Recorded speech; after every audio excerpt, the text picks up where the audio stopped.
I know that some in our audience know the finer points of hockey. The Chris Johnston Show. We are your friends. The biggest stories, bringing you inside the game. What did you hear? The Chris Johnston Show. Powered by Sports Interaction. Wanna bet? What is going on? Here's Chris with your host, Julian McKenzie. Part of the game. By the time you get this episode, you will be moments away from game 5. What are you doing with that towel? What is this? Hey! Get in the mood, man. Get in the mood. Whoa, sir. Decorum? Professionalism? What is going on with the towel? What is this? Every building everywhere has a white towel. This is not supporting a team. This is waving a towel. We're in the playoffs, brother. We're in the playoffs. I mean, I get that, but you also understand who consumes these episodes and the location that you're in and the stakes that come with a game like tonight. So when you wave the towel, it's like, hey, what's going on? I mean, come on. You've been watching the playoffs. They do it in every building. I have been watching the playoffs. They do. Tampa, they had white towels too. We just didn't record an episode while I was in Tampa, but that's not with the towels. That's not in support of anyone. I'm just merely saying that. I'm bringing my game face. Let's go. Let's go. Yeah. By the way, no, we don't have any dogs in the race. There's no horses. If you want supportive for one particular team, the SDP is there for that. That being said, there are a lot of people who listen to this show who are excited at the prospect of something that could happen for the first time in 19 years. Something that was brought up, and I mentioned in our group chat today, and if you listen to Zone Time, you probably heard this.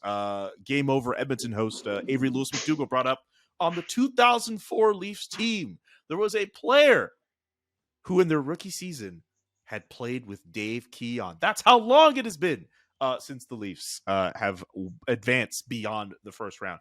Like, I mean, we know for fans it'll be a big deal if this happens. What does this mean if, like just kind of take us through that possibility, that potentiality of that happening? Well, I think let's look at it from both sides of the possibility here. If the Leafs win in Game 5, they erase a lot of the narrative that they've built up over these last 6 seasons, right? It's not just winning the franchise's first playoff series in nearly 2 decades. This was a team that couldn't get it done, that didn't have killer instinct, that has faced many, games in the past, 9 of them as we're recording this in a row, where if they won, they'd move on to the next round and were unable to do so. To do it potentially against a Tampa Bay team, to do it in the manner they have with big comeback wins in games 3 and 4 in Tampa. I mean, this is a massive opportunity to just kind of wipe the slate clean. And, maybe some of those questions will still persist. I know fans, I'm sure Steve will never feel comfortable ever. He's always going to be waiting for something bad to happen. But, you have to admit some good things have happened here. I mean, seeing the Leafs erase a 4-1 lead in the third period was a new twist during this series. Having a comeback win in Game 3 and winning in overtime, where, really Ilya Samsonov stole a big chunk of that Game 3 with some of the saves he made, and Tampa really putting the pressure on. So that's what's here. The flip side, Julian, which, maybe you're listening to this, what's happened, but we're the Leafs to lose Game 5.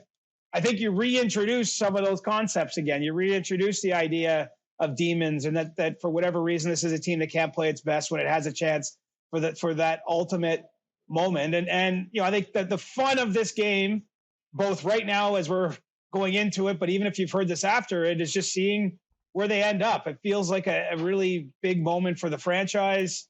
And, obviously Tampa's a behemoth in the league. They had a tough regular season, but, they've got all the experience on their side, and the Leafs have grafted a few Ryan O'Reillys and Luke Schens and Nola Charis and players that have been on playoff runs, but the core players are trying to get something done for the very, very first time. Tell me I'm wrong. The Toronto Maple Leafs will not prove to me they're a different team than in years past if they lose Game 5. Tell me I'm wrong. Well, I don't think you're wrong, because if that happens, almost no matter how it happens, honestly, and there's a range of ways to lose games, right? Sometimes you get blown right out of the building. Other times it's a bad bounce or a crazy play. I mean, but I think that will still be a fair sort of notion that they have to try to wash away. And, the reality is teams that lead 3-1 in a series have won 91% of those series in NHL history. And we're talking 300 plus series of, data there. So it's not a small percentage. I mean, the odds are heavily in Toronto's favor because they have a chance to do it 3 times, even if they were to lose the game 5, right? But, I think that what's so key about the game 5 is, well, there's a couple things. We're focused largely, people around the team every day, winning their first playoff series since 2004. Well, where the players and organization is focused on is winning 4 rounds this spring and trying to get to the Stanley Cup final and raise a trophy. And the best way to do that, it's proven over time, is to wrap your series up early. And so that's the other flip side of this. I mean, forget the narratives and the demons and the ghosts and all those things, which I do think there's a realness to that. I mean, it's something that's got to be in the back of the minds of the players that have been through all those experiences. But in addition, there's just a chance to wrap up their series early, take a few days before playing the winner of Boston, Florida. That's important usually in having a long playoff run. It's hard to play 7-game series, 7-game series, and still expect to be any good come June. Okay, we also need to bring up the Tampa Bay Lightning in this too. If their season ends Thursday night, I mean, talk about being a disappointment, but does that close the chapter on one of the more dominant runs in the salary cap era? This is a team that went to 3 consecutive Stanley Cup finals, has logged so many hours and games of hockey over the last little while. And let's be real, all the injuries that they suffered throughout the year, we were wondering if Victor Hedman was going to be able to play at different points in the series. It's a big talking point. But on top of that, the blown leads at different points in the regular season, it didn't feel as if all those guys were on the same level. We should talk about this season for the Tampa Bay Lightning and the fact that it's on the brink. But, what other factors can we discuss with this? Well, for me, all it does, it breaks the chain, right? Obviously, it would end the 3 straight years going to the final, which in and of itself is just an impressive, rarely accomplished thing in all of NHL history. But I don't think it ends the Lightning as an organization, as a team to be reckoned with. I mean, for me, it gives them a longer offseason. I'm not saying they will want these things, of course. I'm trying to look at the silver lining of what if in the event that this happens. If you're them, you wake up the next day, you got to figure out where you go from here. They finally get a full summer to rehab, relax, do what they're going to do.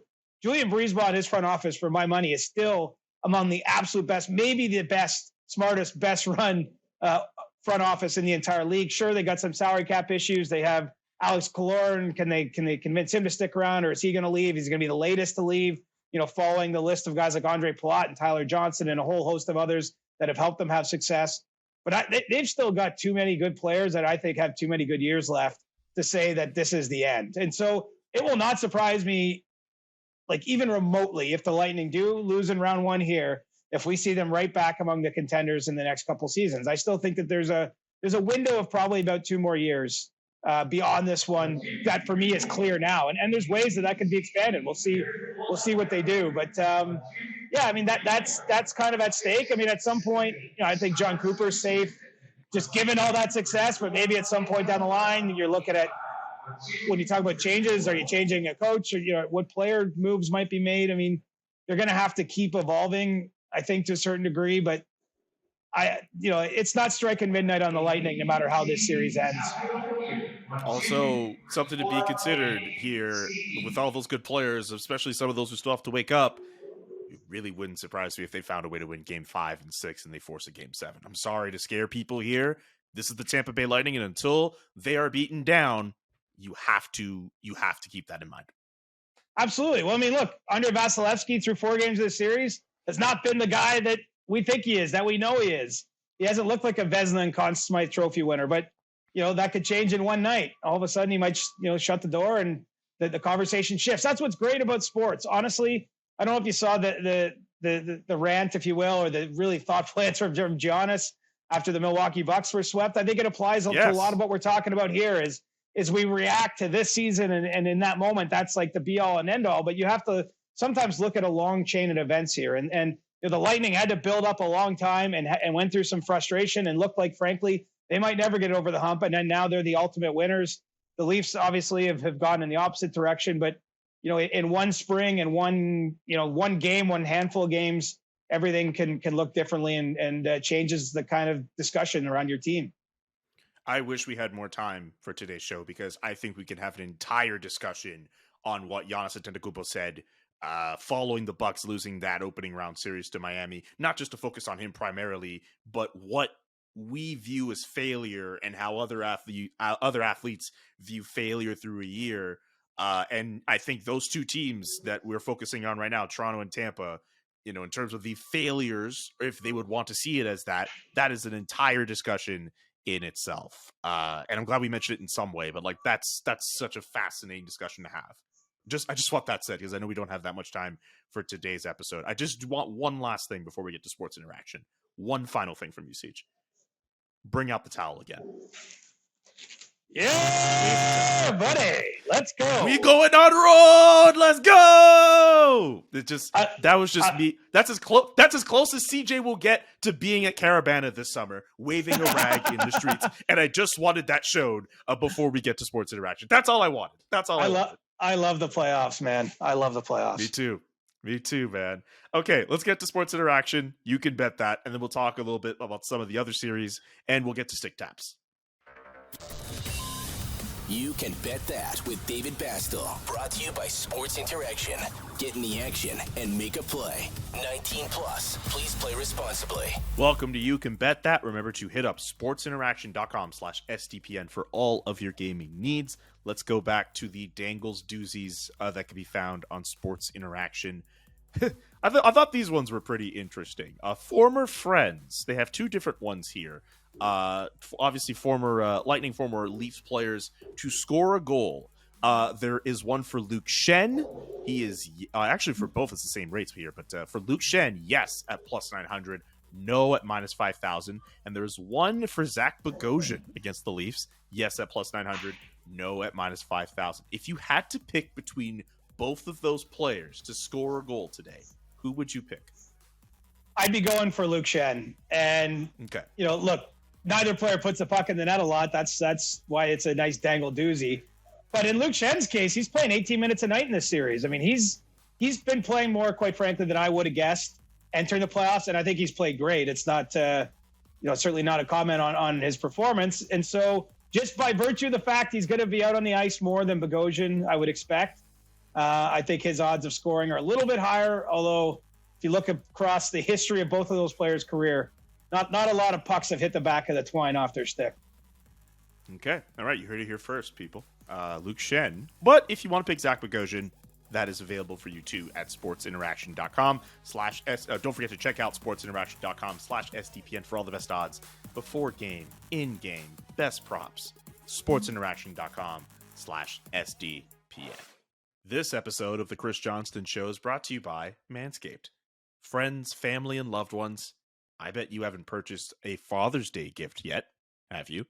Not to fear, the leaders in below-the-waist grooming are here. I'm talking about our friends at Manscaped. They're saving the day yet again with the total package for the father figure in your life this time of year. It's time to upgrade his game from waist to face with this exclusive offer. Have him join the 8 million men worldwide who trust Manscaped and get 20% off plus free shipping with the code CJShow at manscaped.com. Let's start with the Ultimate Father's Day MVP, the Performance Package 4.0. You will find the Lawnmower 4.0 trimmer, a brand new Weed Whacker 2.0 for ear and your nose, the Crop Preserver Ball deodorant, Crop Reviver toner, Performance Boxer briefs, and even a nice travel bag to hold the goodies. And the goodies in this case, all the stuff I just mentioned in the package. And you can't forget about the moneymaker, the Beard Hedger Pro Kit for fathers around the world.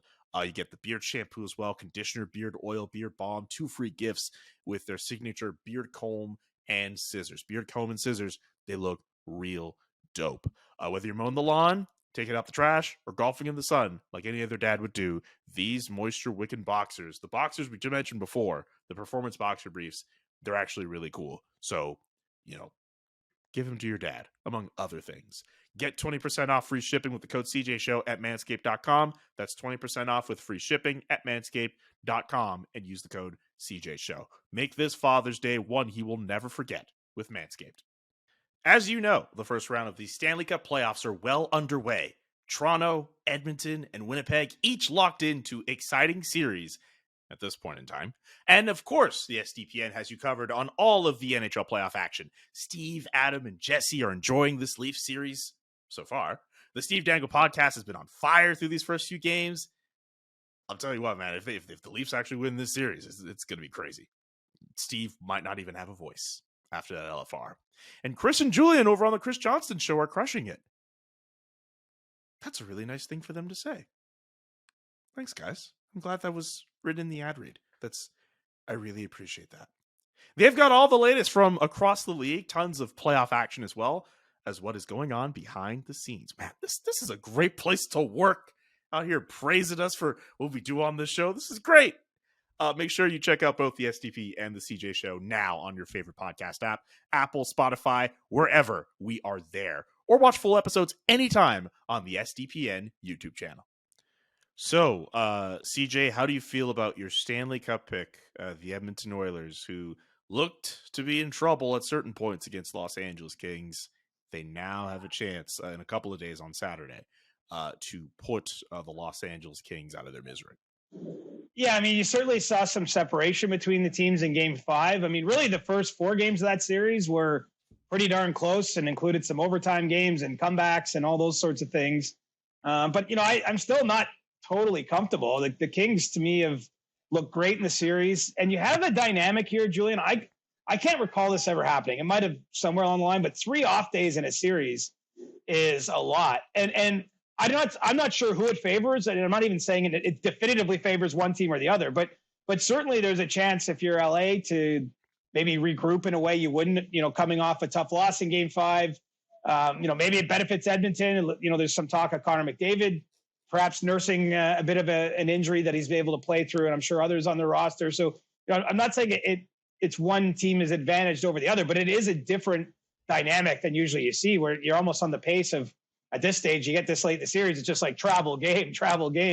There's time for everyone to sit around and start thinking too much and, game planning to a different degree than normal. So we'll see how it goes. But, I think broadly speaking, I look at the Western Conference, I think it's wide open. I'm sure we'll touch on it, but with Colorado potentially getting knocked out here in the first round, I mean, this is setting up pretty well for a team like Edmonton that has big ambitions. And I think they've been tested against LA, but to me, with 2 chances to get it done, including at worst a Game 7 on home ice, I think they've got a great chance to get through now and put their own long playoff run together, just like last spring.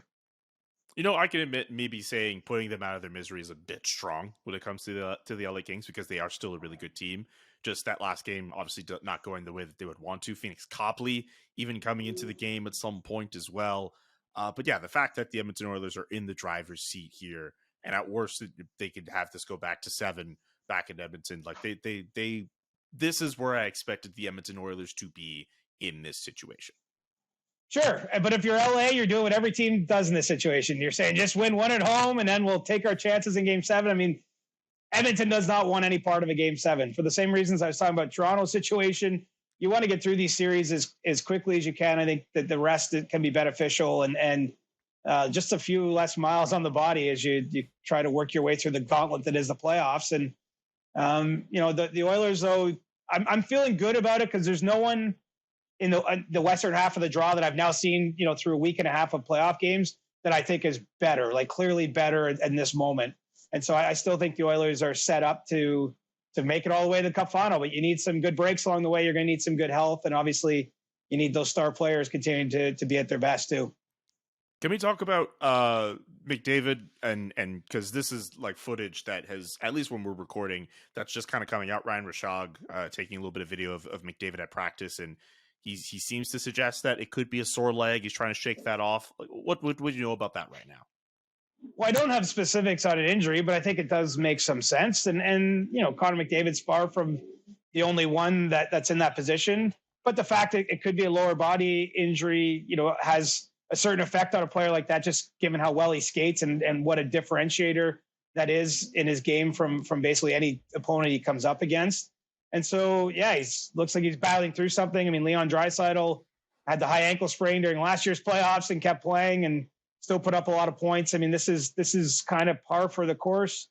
But obviously, when you're talking about the best player in the game and sort of the emotional heartbeat of the Oilers, you're a little concerned that could become something that keeps him out of the lineup, because that's where you really have some trouble, is if you You take Connor McDavid out of the Oilers lineup, I don't think it's a hot take to say it's going to be tough to replace his minutes at the level he gives them. And, we've seen some other teams have to face that, at the Avalanche playing without Makar and Nichushkin. You got Victor Hedman missed a game for the Lightning. They got pumped 7-2 in that game. Like when you miss those guys that are just get the rock rolling in the right direction, that play so many minutes that you can trust and rely on as a coach, the trickle-down effect can be ugly. And so, let's hope for Connor's sake and the Oilers' sake that it doesn't become something that's bigger than that. I mean, he took a big hit earlier this series, if you remember, from Drew Doughty, and you just have to wonder if something happened in that case. Anything else you want to mention about the series? Was that a fan who just walked by? What was that? What was that? No, it was a chef. One of the chefs just stuck behind me. Oh my God. Gotta say, I love these on location shots for the podcast. Like these are just awesome. They just look really cool. Yeah, they do. And it's handy for me to be able to do it right in the middle of my day. So it works out perfectly. Anything else you wanted to mention about the Oilers Kings series before I, we can mention the Kraken having the series lead on the Avalanche? Not really, other than I just can't believe there's 3 days between games. I assume that's NBA related, having a lot of NBA playoff games played out of the rink or the arena there in LA, but it's very strange. I mean, I'm getting older by the day, but just waiting for the next game for that series. Yeah. Did you see there's a fun video I saw over the weekend where they show all the stadium workers at the arena formerly known as Staples, where they take off, like they legit like take off the floor for the Lakers. They put in the surface for the ice, then they take it off and they put it for the Clippers, then they flip it for the Lakers again. Like so much going on at the Crip right now. The Clippers are done, but like really interesting video if you've seen it. I'm sure there are different ones who have showed it over social media, but I don't know if you've seen it, but it's really cool. Really, I haven't seen it, but I've been in the building a lot actually when that's happened. I mean, I've covered the most games of my career here at Scotiabank Arena in Toronto. The Raptors play here so often. After a game, you're still writing your story, and the Raptors court is somehow out there already. Like it's amazing how quickly they transform it. I think actually Boston might be the best at it. They've definitely had Celtics games and Bruins games in the same day, as I know they've done in LA too. But that's really something where you're changing it out and having 2 different sports at 2 different times. And maybe we'll have that in round 2 if the Bruins get through, because it looks like the Celtics are going to play on too. That is very true. Okay, let's get to what's bracking with the Kraken, because they have a 3-2 series lead on the Colorado Avalanche. How surprised are you at that? What are your impressions on that? Well, I'm surprised. I mean, we've already recorded our predictions, and I don't recall either of us giving Seattle much of a puncher's chance in that series and full value to them. I mean, look, the thing that we highlighted for sure before about them is coming true, though. Like they're getting scoring from everywhere. And I think that's a real benefit to their lineup. And let's not overlook, they have players who've, scored big goals, who've been part of big moments before. I look at Yanni Gourde just having a whale of a game for Seattle in Game 5 and helping them get that 3-2 lead. Jordan Eberle scores an overtime winner. It just seems like every time there's a big goal to be scored and Jordan Eberle's in the game, it's coming off the kid stick from Saskatchewan there. Blah, blah, blah. You know what I mean? Jordan Eberle scored a lot of big goals, though. He scored a few for the Islanders, too, when they had their playoff runs before he ended up going to Seattle. And so, I think they've taken advantage of the situation. They've scored first in all 5 games, which is, that's great to do in the playoffs. I mean, we've seen lots of leads erased throughout these playoffs, but it's hard to play from behind at this time of year, generally speaking. And I think the Kraken are going to do it now. I mean, it's still not certainly in the barn, and Cale Makar is coming back in the lineup for Game 6 after serving a 1-game suspension. So, there's still that's going to be a tough final 60 minutes if the Seattle's going to get the job done. But just watching how hard they play, like shift after shift after shift, I think that they've given Colorado more than most of us would have guessed. And then, of course, the Avalanche, they're not 100%. They're down their entire second line from last year's cup-winning team with Gabriel Landeskog out injured, Nazem Kadri having moved on to Calgary, and then when Val Nichushkin left the series for personal reasons, I mean, it's hard to just rediscover a second line, even though they do have other good players. I think you're just playing guys further up the lineup, and then Makar has been injured and suspended. I mean, it's just been a tough year in Colorado. And I don't know. I got this weird feeling the Kraken are going to find their way through, mostly because I don't see the 3-2 lead they have right now as luck. Like I think in watching the games, they've been value for the wins that they've got, and now they've got 2 cracks to, it's not quite Vegas of their expansion year, but to see them win potentially a playoff series in their second year of existence, I mean, that would be quite something. Absolutely. Absolutely. Just really good for that fan base, really good for that team that seems to be ahead of schedule. And nice tie to the tidbit I mentioned earlier with the Toronto Maple Leafs and the player who had a rookie season with Dave Keon, Ron Francis. He was that guy. Now he's GMing the Seattle Kraken and what looks like it could be on the verge of the biggest upset of the playoffs. Oh yeah, I mean, defending Cup champs too. I mean, like, it's quite a story. I mean, this is why when we talk about the play, like, this is part of it. I didn't see many people picking Seattle, and all of a sudden here they are with an opportunity. How do you feel about your Winnipeg Jets pick? Our Winnipeg Jets pick. That's the one I would take back the most. That's the one that I feel like I missed.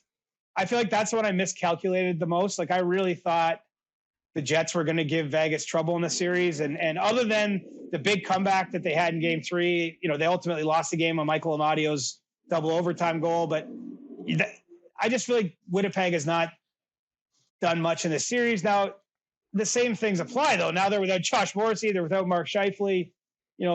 I've said the same about other teams. When you're missing some of those players, like, you just don't have – there's not a fountain where you can just, plug someone else in and everything's going to be fine. But Vegas has been very good in that series. They've controlled things a lot of the time.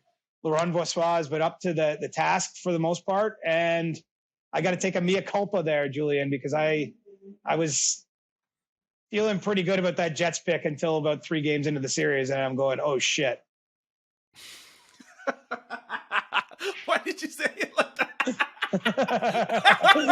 Could have said so many other things. You're like, ah, shit. But I'm with you too. Because I thought with the Winnipeg Jets and the talent that they had, and Connor Hellebuck in goal, like, he was supposed to be the best goalie in this series.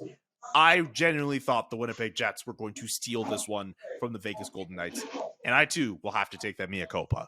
But, yeah, pretty unfortunate for them. And, we're wondering, like, what it could mean for the Leafs and the Lightning. The Jets right now, like, we've kind of alluded to this in previous episodes, but, like, I wonder what happens to them should they lose their elimination game tonight. Yeah, it's almost too difficult for me to say what it's going to be for Winnipeg, but obviously, like, they have such a big summer coming in 2024 with the likes of Hellebuck and Scheifele and Wheeler being out of contracts, potentially Pierre-Luc Dubois, although he's a restricted free agent this summer. We'll see what happens with his situation. I mean, you're looking at basically a big part of the core of the team. The decisions have to be made, and it's just hard to imagine them all being extended and re-signed, right? And so you wonder, did those decisions get made a summer early? I think I have to see the dust settle a little more before I have a smoking hot take there. But it is fair to say that we might be watching kind of the end of this era of Jets hockey, that some of those guys that were, part of their run to the Western Conference Final a few years ago, a team that's really had a fair amount of success, just not the ultimate success that you were hoping for, might be getting turned over here in the very near future.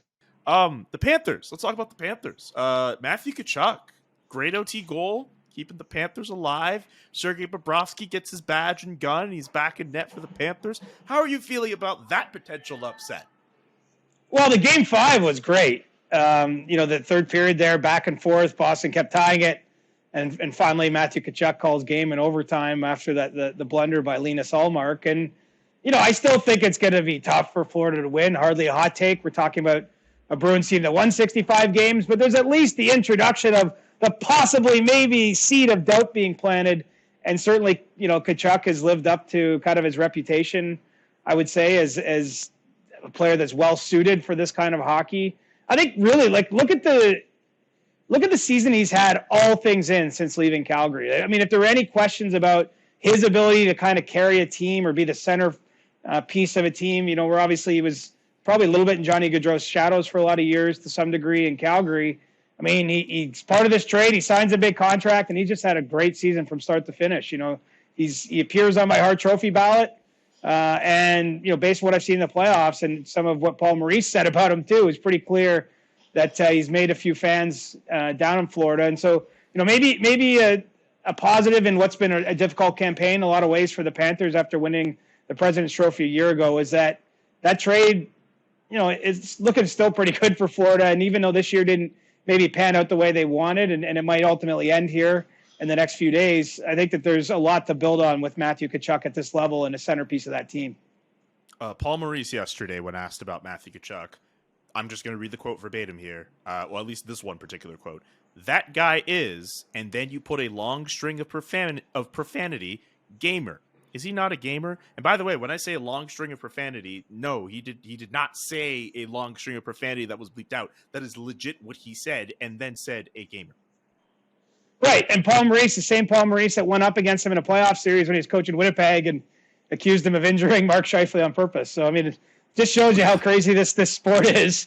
And Paul made light of that. I had a chance to chat with him a couple weeks ago, and he was just talking about how much he sort of hated coaching against Tkachuk, and then to have that flipped entirely around now that he's seen him every day. I mean, he's been. I'm just hoping we get a Tkachuk brothers series somewhere down the line. I mean, yes. I would love to see Brady and Matthew in a playoff series on the opposite sides. That would be something. That would be appointment viewing. Absolutely. Okay, 2 more series we have to mention as well. Well, technically 3 actually, because the Carolina and the Islanders, that's still technically a thing.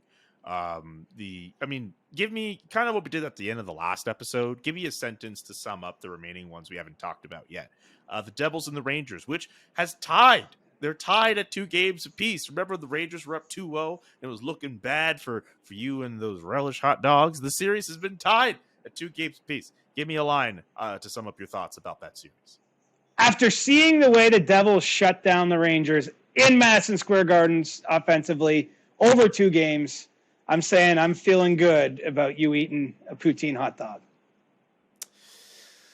And Jack Hughes is who we thought he was, too. He's been really good.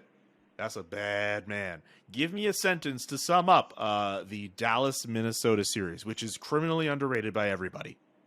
Well, it's because the games started at roughly midnight local each time somehow. They're really getting hosed on the start times in that series. I think it's still going 7.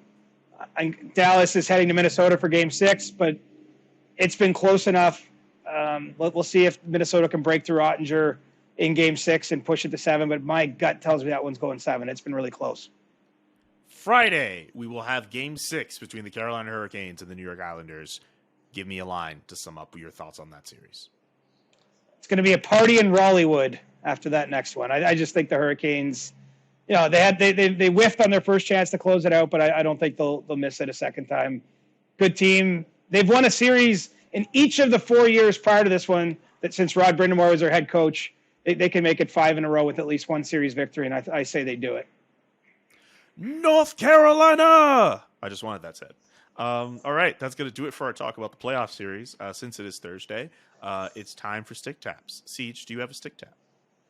I do. I'm going to take the easy one, and it's going to Ty Kartye, who makes his NHL debut for the Seattle Kraken and scores a goal in 8 minutes of ice time in Game 5. And what a kind of a cool story, right? A guy that played out his OHL career in Sault Ste. Marie, didn't get drafted by an NHL team, signed a deal with the Kraken organization, had a great year for Coachella Valley. In the American Hockey League, was the AHL's Rookie of the Year, and then gets summoned up with Jared McCann out injured, followed that hit from Cale Makar, and scores a goal. I love the shot, actually, of his parents in the crowd. I don't know if you saw it, Julian, but I believe it was his dad was wearing a Sault Ste. Marie Greyhounds hat. His mom had the Coachella Valley Firebirds hat on and a Kraken T-shirt. It's just someone who's kind of had to take a winding path to the NHL and made good on a big moment there. So, that's what the playoffs are about, and the stick tap to you, Ty. Keep it going. I love that stick tap. I'll be real. I don't have an immediate one that comes to mind. Normally, I'm the one who's supposed to be very prepared. I do not have a stick tap. I might just end up piggybacking on yours because it is a really cool story. It is really awesome to see. Honorable mentions to, Giannis and his response. And even if I don't agree with everything, it's a good discussion point with everybody as well. We could finish the show with a cross check to our producer, Nick. He ate 10 hot dogs this week. I don't know if you saw that. Yo, I feel like if you cross-check Nick Andrade after all that, he'd throw up. Yes. So, I mean, as we all know, I'm a fan of eating a hot dog, but I think eating 10 in one game is really pushing it. But Joey Chestnut was in the house. He had to rise to the occasion. Yo, there's a cool photo. There's a hilarious photo of Nick just chowing down on this hot dog. He's just this guy just has this hot dog. He's wearing sweatbands and a headband and stuff, and he's chowing down on them glizzies, man. As I said in the group chat, there's a lot of big Nick energy in there. Hey, damn.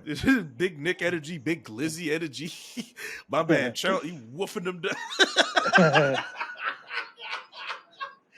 Okay, sorry. Today's been a long day.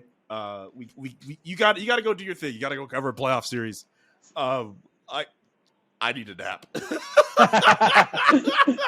Thank you for tuning in for today's episode. Monday we'll be back. Maybe the Leafs will have won their series by then. Maybe we'll be talking about a Game 7 that day. And I'm sure by then other teams will be eliminated from the Stanley Cup playoffs. You never know when it comes to this time of year. But I know this for sure. Now is the time for you to get your questions in for Ask CJ, so we can start getting them in for his Inside the NHL newsletter, and as well for Ask CJ, as we normally do every single Monday. CJ, any last words before I wrap this one up? Nope. Let's just have a great weekend of games. Round 2 is probably starting around Tuesday next week, so a lot will be clarified in these next few days. For CJ, I'm Julian. So long. Enjoy one hot dog in moderation. Peace. The Chris Johnston Show. Powered by Sports Interaction. Want to bet? Inside the Game, twice a week. Follow Chris on Twitter @ReporterChris. And follow Julian McKenzie @JK McKenzie. The Chris Johnston Show.